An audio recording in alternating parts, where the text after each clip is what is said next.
Hello there, I'm Nathalia Melo, your unfiltered fit BFF. Mom of two turned CEO of a fitness empire.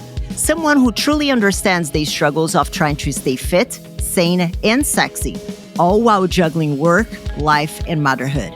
And this is the Unfiltered Fit Life podcast.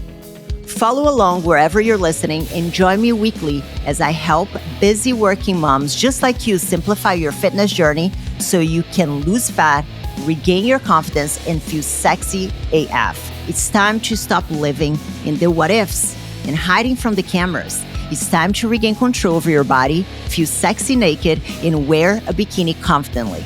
People already see you as a super confident woman, but it's time for you to feel the same way too. Come on, let's go. Hello, dear fam. Welcome to another episode of the Unfiltered Fit Life podcast. I'm Nathalia Melo, your host. And let me ask you this. Have you ever seen anywhere on social media, or maybe you're reading an article, or maybe you had someone that you kind of trust say that calories don't matter? You should not worry about calories in and calories out if your goal is fat loss, that all you should focus on is hormones. Or maybe you need to focus just on your gut health, that calories in and calories out are not a thing. And that's exactly what we will be talking about today. And just an FYI, this is a topic that I feel incredibly passionate about, okay? So there is a 10 out of 10 chance that I'm going to be using very colorful language today. Hi, yes. So if you have children around you that you want to protect their little ears because, colorful language is not something that you want them to be listening to, I get it. My kids listen to it because it is what it is, but I get it. So you can just put your little headphones on, and then little Bobby will not listen to my colorful language. Okay, good. Now that we got this out of the way. So what inspired me to talk about this today is because I came across a post on social media, and here's the part that pisses me off, is that a lot of times these posts that leave people more confused than not come from those that on the outside have some kind of credential to give like some kind of legitimacy to what they're saying. And what I see, and listen, this is coming from someone who's been in the fitness industry for 27 years. I've been a coach for 16 years. I have had a lot of contact and conversations with, incredible researchers, Brad Schoenfeld, Dr. Lauren Colenso-Semple, Alan Aragon, Brad Contreras, James Krieger. Like, I've had conversations with these incredibly brilliant minds, Lane Norton, who are writing a lot of these researches. And one thing that I have come to realize in all these years in the fitness industry is that people that truly understand, here's a tip for you, okay? If you take anything from this podcast, like, here's a little tip that I've learned over the years. If someone claims to be a professional and the only way that they can explain something is by using jargons and using terminologies that are very specific to their industry, that they are the only ones who are going to understand, I promise you, they do not know enough about the topic to be teaching, period. I am yet to see someone who is incredibly competent and well-versed in a topic that feels the need to use the overly technical and science-lese in order to explain things. In my professional opinion, the best sign of someone's expertise and dominance of a topic is that person's ability to explain complex things in a very simple manner. It has never failed me. Like, I like to ask people whenever they try to speak, science-lese, I'm like, talk to me like I'm 5. Explain this to me like I'm 5. And it's not because I am an idiot, but it's because I truly believe, like, for example, let's talk about taxes. I'm going to go on a tangent here, but you're going to stay with me. Taxes. I don't understand anything about taxes. That doesn't make me an idiot. It just means that I'm not an accountant. I'm not a bookkeeper. So whenever I'm speaking with my accountant, I start the conversation by telling him, his name is Garrett. I'm like, Garrett, talk to me like I'm 5. And then he removes all the jargon and he's able to explain every single thing to me in detail in a very simplified manner. That for me is a true sign of expertise and dominance of whatever it is that you're teaching. And it pisses me off in the fitness industry. Like I have been to a lot of like conferences and things like that. And you have the douchey folk who is like saying all these complicated words. And listen, I know what the words are, but they don't make sense in the context that the person is talking about. And I look around and you have a lot of newer fitness professionals in the room, and I know they are confused because I'm confused and I've been in it for 27 years. And then they don't ask the question, they don't ask for clarification because they don't want to look stupid.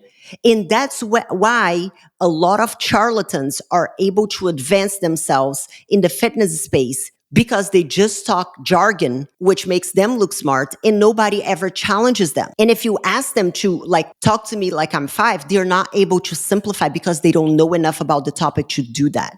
So whenever someone says, oh, calories in and calories out don't matter, what really matters is hormone and gut health, and then they start to talk about every single bacteria that exists on the gut without addressing the bigger picture of things and simplifying how the process of fat loss actually works so people can understand how it all interacts. It becomes an oversimplified thing that leaves people confused. And the thing is that at first glance, whenever you hear somebody say, oh, calories in, calories out don't matter for fat loss, what matters is hormone and gut health. If you have been trying to lose fat for an extended period of time by doing, all the things that have worked in the past.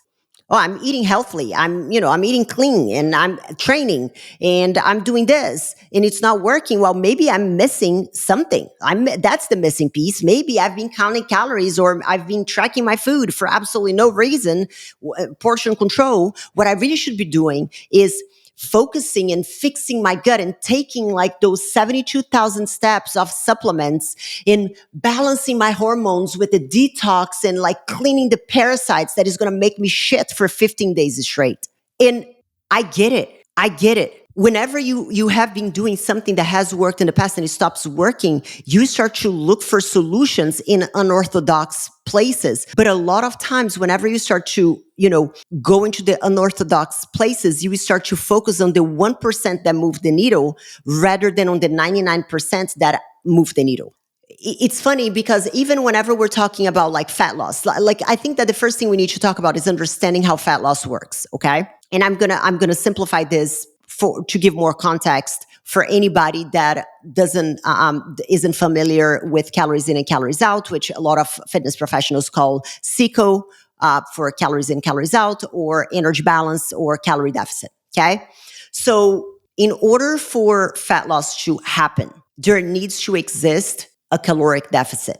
And a caloric deficit is whenever there are more calories going out than there are coming in. So that difference of calories between the ins and out is the deficit, and is what is going to generate the fat loss. Okay. Calories out are your exercise, your NEAT, which is the activities that like whenever you walk to your car, whenever you're going up the stairs, whenever you're walking to the bathroom, all of that.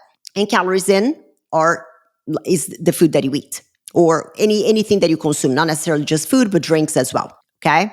So what happens a lot of times that what used to work stops working is that I'm going to use myself as an example, and then you guys are going to understand. So whenever I was in my 20s, I used to bartend. I was bartending 4-5 nights a week on my feet in a very busy bar, working from 6 p.m., sometimes even earlier, 4 p.m. until 3 or 4 a.m. And at the time I was training for competitions, which, it was an ungodly amount of hours in the gym. So my calories out then was not the same as my calories out now, because now I have a much more sedentary life.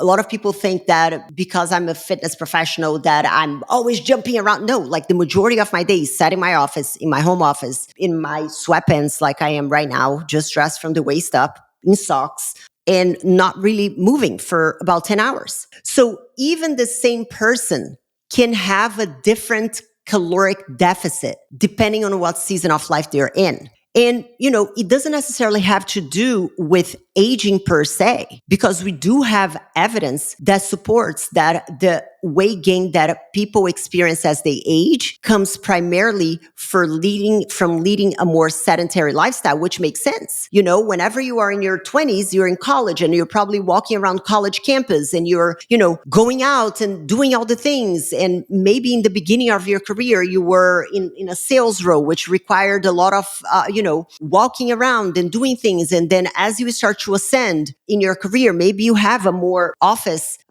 bound career that doesn't require you to move as much. And maybe you have kids that now instead of you chasing them, you just have to go watch them play football or whatever. And then you sat down there and you don't have to chase them. So do you see what I'm saying? So there are a lot of variables that impact that calorie out part of the equation. But ultimately, that's how fat loss works. Okay. So if you are doing what used to work before, and it doesn't work now, it's not because calorie deficit is not a thing and calories in and calories out don't impact weight loss, fat loss. It probably is because your life is looking a bit different and what used to be a calorie deficit for you no longer is because you're more sedentary, or maybe you're consuming more food now, more stress eating, more all of that. So, and one thing that I do think that we need to really understand is that it's not about just calories or just hormones or gut health. It's about all of them working together. Because here's where a lot of people get tripped up. On one side of the camp, you have, the people, they're just like, you can eat Oreos every single day and then but it's in a calorie deficit and you're like going to lose weight and that's how it is, which it's not untrue. But if you consume all your calories from Oreos, you're going to have a very hard time sustaining that because you are going to get hungry very quickly. So it's not going to be sustainable because the amount of food, like, I don't know, let's say your calorie deficit number is like 1,500 calories. 1,500 calories from broccoli and chicken breast and, quinoa looks very different from 1,500 calories from Oreos. Ask me how I know it. Haha, love Oreos. Anyway, so that's one side of the equation. And then on the other side, we've got the people that are just like, calories don't matter. They don't matter.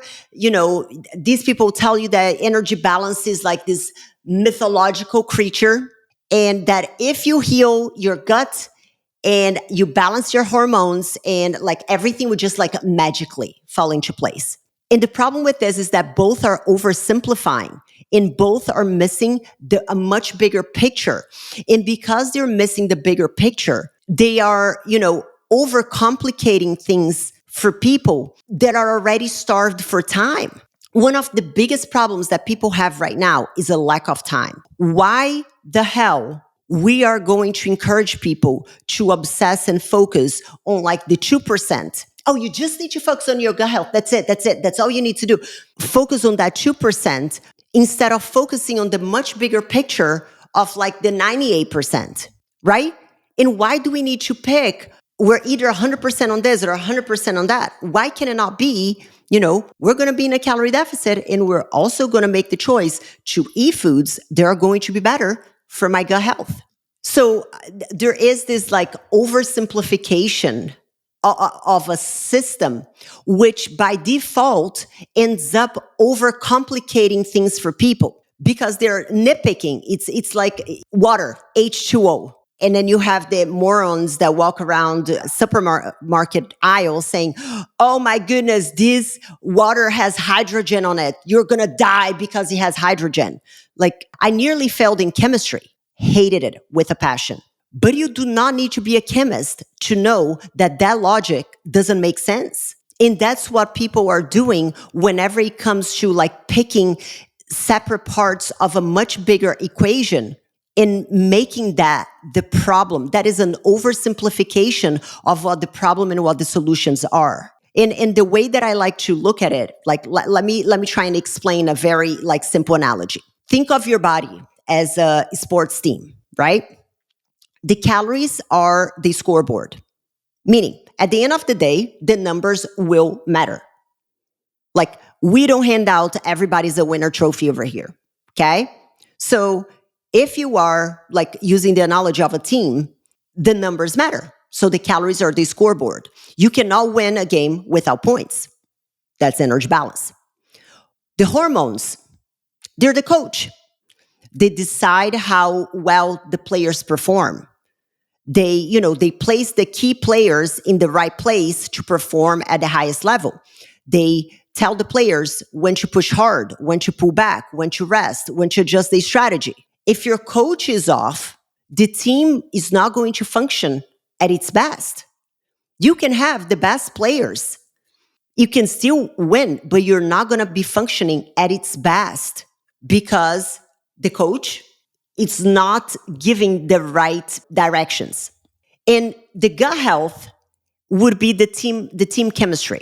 You can have a whole bunch of amazing players, but if they don't really get along and if they don't work well together, the game is going to feel harder to win. Mistakes are going to pile up, even with a solid coach and the scoreboard in your favor. If the players don't work well, if there is no chemistry, it's going to feel a bit harder. If you only look at the scoreboard, but you ignore the coach and the team chemistry, you're not building a championship team. And if you've got the best coach and the best team chemistry in the planet, but you never put points on the board, you're still going to lose. That's just how it is. And that's exactly how calories, hormones, and gut health work together. You cannot, isolate like one thing and say, oh no, it's just like this one thing right here, because they're all interconnected. And in order for us to understand this, we need to understand how hormones impact energy balance. Okay? So I'm gonna keep like some simple hormones that a lot of people talk about. Let's talk about cortisol. Okay, cortisol is going to impact your digestion. It's going to impact your mood, and whenever you have like mood swings and you have more irritability, and people like this normally tend to stress eat because we as a society have learned to comfort ourselves with food. We use food as a treat. That's even the language that we use. I'm rewarding myself for doing X, Y, and Z. It is a cultural thing at this point. Whenever you're stressed, you crave a little bit more sugar. I don't know anybody who's stressed that is like, you know what? I'm craving some celery sticks right now. No. So, and cortisol can make people more tired. High elevated cortisol. Why? Because it might impact your sleep, because you're constantly thinking about whatever it is that is stressing you out, which by default is going to impact your sleep, which your sleep is going to impact, your ghrelin and leptin, which are your satiety and hunger hormones. And whenever that is deregulated, there is that almost like miscommunication between the mouth and the stomach and the brain. And then you just keep on eating. And by the time you realize, you're like, oh yeah, like shit, I was full like 15 minutes ago, but you kept on eating.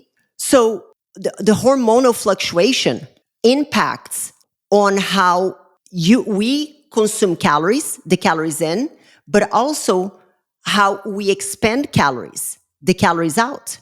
Because whenever you're lethargic, you move less. It just is.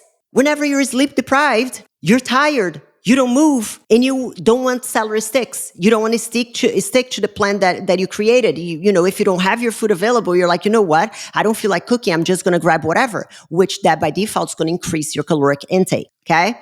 So do we need to look at the hormones? Yes, but hormone imbalance does not negate, calories in and calories out. And here is the part that pisses me off. Okay. And this is a conversation that I was having with someone recently, okay? This person was telling me about how she was coming from a season of extreme stress. There were a lot of things happening in her life. There were changes in her career. She was having challenges with one of her sons, and she was having to be the caretaker for one of her aging parents, and it was a lot.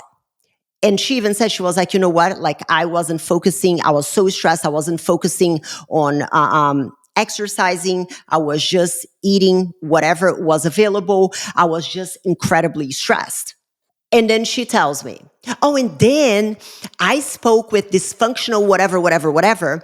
And then she said that my problem was my gut. You was my gut. The problem was my gut issue. And then I'm thinking about it and I'm like, everything, like I would be shocked to the core, to my bones, if you were going through everything that you just described: career change, taking care of an elderly parent, having issues with your child, not being able to, train the way that you have normally trained, eating foods that are not aligned with what you have traditionally eaten, which all of these behaviors have been caused by the stress. I would be shocked if your body didn't go like, girl, bitch, what are you doing? Why is this happening? Your body would be failing you if it didn't feel like shit. And then you have the fucking charlatans who are like, okay, we need to put you in this 72 steps supplement gut health and have you do 22 tests which are not backed by any kind of science, but I need you to do. And then you have like these protocols that I have seen for gut health that they stress, like they would stress me out even if I didn't have any stress in my life, because there's so many things that you need to remember. There's so many alarms that you need to put on your calendar. And there's so many things that they're constantly finding that it's wrong with you. Even if you feel okay, it's like, oh, because this is disrupted and this is not good. And like, it's all these problems. How are you going to be able to, and a lot of times whenever we're talking about like the gut health, and listen, I do think that paying attention to your gut health is incredibly important, but don't tell me that that these professionals are a quote unquote root cause approach when they're treating the symptom of a gut health issue, when in reality, the root cause is the elevated stress that person has been under. That person's body would be doing that person an absolute disfavor by not being like raising red flags and be like, girl, sit down. We can't take it anymore. And, whenever we're looking at the symptoms, whenever people say focus on gut health instead of calories, what they're usually noticing from a gut health perspective are these symptoms: bloating, gas, constipation, diarrhea, feeling food sensitivity, intolerance, constant fatigue, skin breakout and rashes, always getting sick because your immune system's in the tank, brain fog, trouble concentrating, mood swings, sugar craving, tense sugar craving or different food craving. Some people crave like the more savory stuff, feeling like they're doing everything right, but nothing changes, nothing moves. Now let's look what the traditional symptoms of stress sound like. Stress can cause digestive issues, fatigue and disrupted sleep, craving for sugar, high calorie foods, mood swings, anxiety, irritability, brain fog, poor focus, weakened immunity, stubborn weight gain. Can we, if you put it side by side, it's almost identical. So do we see the overlap? And that's why it gets so confusing. Because if you're bloated, tired, craving sugar, moody, and holding on, is it gut health? Is it stress? Is it the hormones? And if we're really all about solving the root cause of the problem, understanding the person's lifestyle and understanding what is causing from a behavior perspective before we start to get into all these protocols. Because, I remember whenever I was competing, I received a list of all the supplements that I had to take. And just looking at that list gave me such a great deal of anxiety because I'm like, I'm not going to remember to take all this. It literally was almost like hour by hour that I had to take supplements. And I was like, I'm not doing it. And I decided to opt out from most of those supplements at the time because the stress that it was causing me, it wasn't worth it.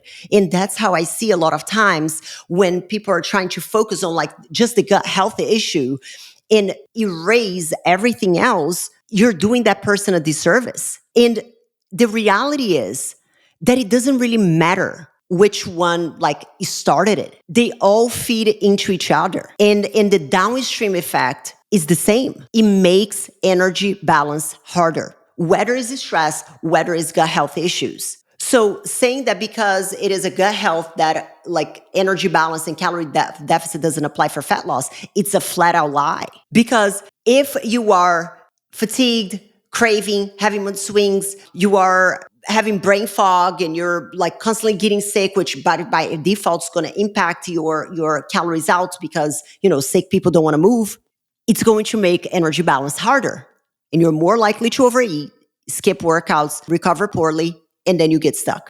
Do you see what I mean? And I don't want this to feel like it is a quote unquote attack on the importance of gut health. I wholeheartedly believe that gut health is incredibly important. Hormonal health, incredibly important.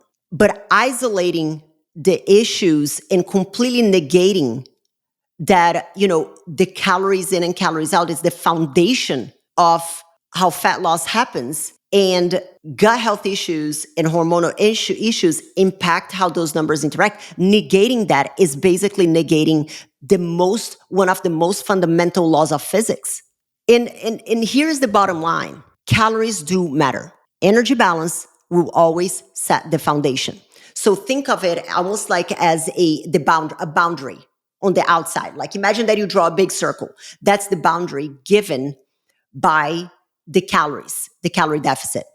Hormones are going to matter too, because they're going to influence how your body plays the game, how hungry you feel, how well you burn and store energy, how you recover. And then the gut health is going to matter as well, because it's your chemistry. If you eat something and it sits funny and you're feeling bloated and uncomfortable and all of that, like it is going to impact your caloric output. You don't get to pick one and then ignore the others. They are not enemies. They're teammates. But in the hierarchy of things, calories in and calories out sit at the top because it is like fat loss cannot exist without it. And if you want real results, not just short-term wins, but lasting changes, you have got to build the whole team. They score points, have a smart coach, keep the chemistry strong, and stop focusing on the pebbles. And what I mean by that is like, if you are, obsessing over the gut health or the fucking parasites or the hormone that is off whack as per whatever bullshit test you've been told to do. And then here, take all these supplements that I also happen to sell. Look at that. Oh my God. Isn't that such a coincidence? Because that's normally how it goes. And that's my beef with a lot of like these gut health protocols. The adrenal fatigue folks is that the people creating the problem are also selling the solution. And I don't have a problem that is like the basis of capitalism. However, they are selling the solution that is not it's not a fiduciary suggestion that is being made by whoever it is that is doing that. Because if it was a fiduciary decision or suggestion, we would peel all the bullshit out and start from the bare minimum. Tell me about and here's what the bare minimum looks like. Tell me about your life. How many days a week can you realistically commit to training in a way that it doesn't feel like a second time, like not a full-time job? How many meals can you realistically commit to having in a day that is not going to feel like you're always stressed and thinking about it? Do you want to take supplements? Like, is this something that you are obsessed? Like the list of supplements that I would ever suggest to any of our members is like two? Like protein powder, like here, I think is a very good avenue for you to increase your protein intake, especially if you have a busy life. Do you need to do it? No. So instead of adding to the person, the solution, especially for someone who is stressed, overwhelmed, and, already juggling 57,000 balls up in the air, is not to add more protocols, more supplements, more bullshit, more things to buy. No, remove all of that. Our duty as fitness professionals, and in the case of the Powerhouse Academy, we do have healthcare professionals in our team. Our duty is fiduciary. And I take that very seriously. And it pisses me off when I see fitness professionals and healthcare professionals who are utilizing their position to sell bullshit. Like we had a member once that got sold, I kid you not, tapioca starch. I think it was tapioca starch. And it was labeled as a gut benefiting supplement. And it was like literally tapioca starch. That's it. Oh, because my functional whatever told me to do it. And this is the kind of stuff that makes it very difficult, because we also have very bad, and I've spoken very bad, Eastern and Western medicine professionals. They're terrible in both of the spectrum. Terrible. I mean, I've been told that because I have a family history of high cholesterol, that I should stop eating carbs. And I'm like, carbs, the fuck? Like, and this was from a physician, a doctor, not a functional doctor, but like just, so I am not saying this to shit on the head of, any functional professional, because I do think that there are phenomenal functional doctors who do understand that it's not one or the other, is one and the other. What can we use for this and what can we use for that? But I do believe that this has to be done with integrity. And whenever you're saying that calories don't matter for weight loss, you're either an absolute fucking idiot or you have zero integrity because you want to sell whatever it is that you want to sell. And listen, this is coming. I'm a big fan of capitalism, big fan of the ability to have a business. I am not a nonprofit. I do sell my program. But I wholeheartedly believe that we can do this in a manner that is ethical, and it does not leave people more confused and more lost than they were before they met us. That is my take. So the next time that you hear someone say, it's not calories, it's hormones. Oh, forget calories. Just like fix your gut and like clean the parasites in your body. Remember the sports team analogy. It's not one or the other. It's all of them working together. And your best line of attack at first, whenever your primary goal is fat loss, is to start with the lowest hanging fruit. Are you really in a calorie deficit? That is the lowest hanging fruit. Okay, yes, no. No, okay, we have to reduce the calories. Okay, but now I'm being very hungry because I'm stressed. So then we need to fix the quality of the food that is going within those boundaries of the calorie deficit, which that's where it comes a lot of like the more gut health friendly kind of food, which is going to be, your fiber rich foods. It's going to be your lean protein. It's going to be, not eating Oreos and cake for breakfast. And then let's pay attention to the hormones. How are your hormones? Are you perimenopausal, menopausal? What is going on? Because from our experience working with several perimenopausal and menopausal women, 9 out of 10 times, the biggest issue that they are having a lot of hormonal symptoms, it's coming from a lack of consistency with a strategy that allows them to be in a caloric deficit for an extended period of time, because they are focusing on the trees and not on the forest. So they cannot sustain that type of caloric deficit, that they cannot sustain. I have a very good example, and I know that she will allow me to say this. Jenny came to us, and let me see if I can find the text message exchange that I had with her. So whenever I first spoke with Jenny, she was petrified of speaking with me, and like her husband was on the call because she had just come from a program that was like saying that she couldn't lose weight because it was like more toxicity and like her gut was messed up and her hormones were out of whack. And then they put her in this diet that literally removed everything that creates joy to a human being. Like literally. It was no dairy, no bread, no dairy, no carbs, no sugar, no alcohol, no like anything that comes from a bag, like nothing. And yeah, she did lose weight at first, but it's not because the protocol is some kind of miracle. Whenever you're removing sugar, dairy, things that come in a package, you are by default impacting the amount of calories coming in.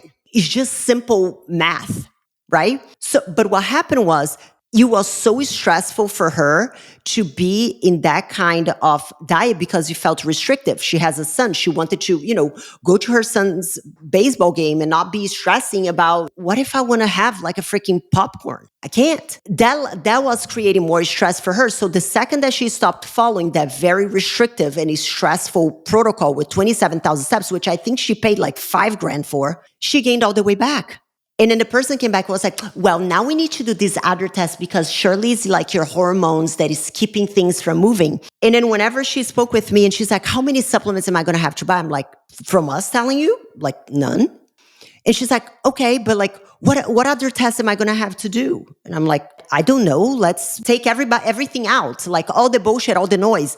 And you start from the basics. Like, let's put you in a caloric deficit with incredibly nutrient-dense foods, but also allowing you to have, an ice cream if you want with your son, or, a taco for a Friday night that you want to go out on a date night with your husband, and see how that goes. And then we see how you feel.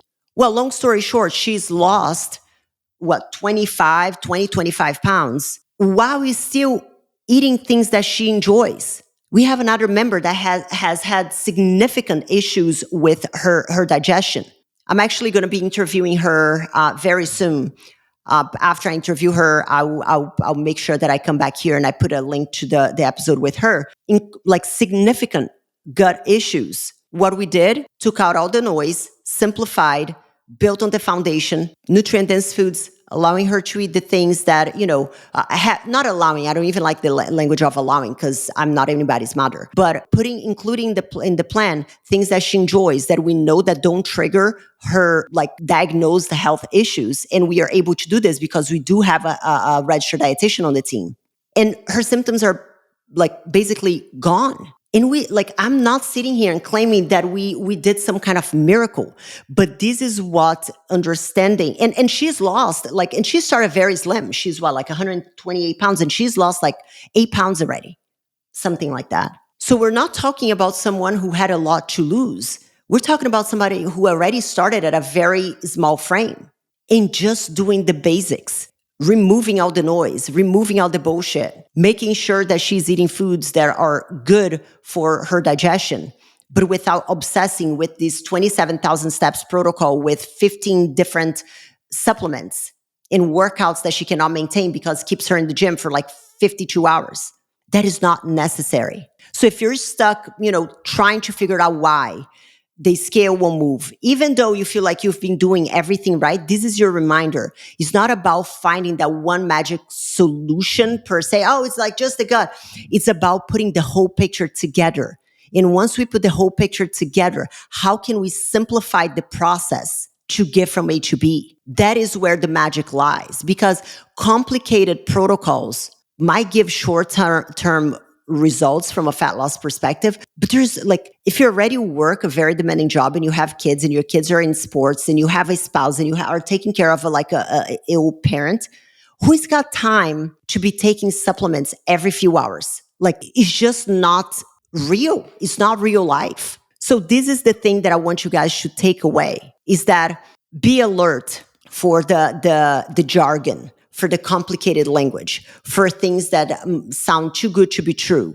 And whenever people are saying things that are, very, very isolated in this kind of like the example that I used with the water, H2O, oh, it has hydrogen, it's going to kill you. If people start taking things apart and pointing fingers at that one thing out of a much bigger thing, that's bullshit. And that's what I want to do for you, is to empower you to spot charlatans so you don't get taken advantage of. You don't get sold this supplement that it's basically fucking flour for $127 because somebody's promising you that is the thing that is going to cure your gut health. This is what is giving the industry a bad rap, and I hate it. I don't stand by it. And I want this podcast and this information that I share to be the resource for you to be able to take a step back and look at things and be like, does this actually make sense? Is this the simplest way in which I can get from A to B? Because if people are trying to complicate things too much, there's probably a catch. There always is. Well, ladies, I hope you enjoyed today's episode. I'm very passionate about talking about this. If you are, interested in learning how you can work with us, you can send me a DM on my social media, my Instagram.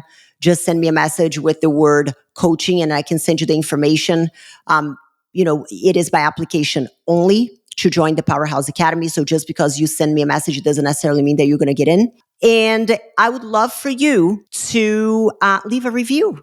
That's how we share this podcast with the world. It tells the algorithm gods that the information in here is valuable. So please leave your review, share with your friends, and make sure that this information is getting in more and more ears. Thank you so much for listening, and I'll see you next week. Adios. Thank you so much for tuning in this week. But let me ask you, what was your aha moment in today's episode? I would love to know. You can leave me a comment at the link in the show description. You can also follow me on social media, Instagram. Links are down below as well. And let me know what topics you want to hear more about or who I should have on the show. This is it for today, guys. I'll see you back next week for another episode of the Unfiltered Fit Life podcast.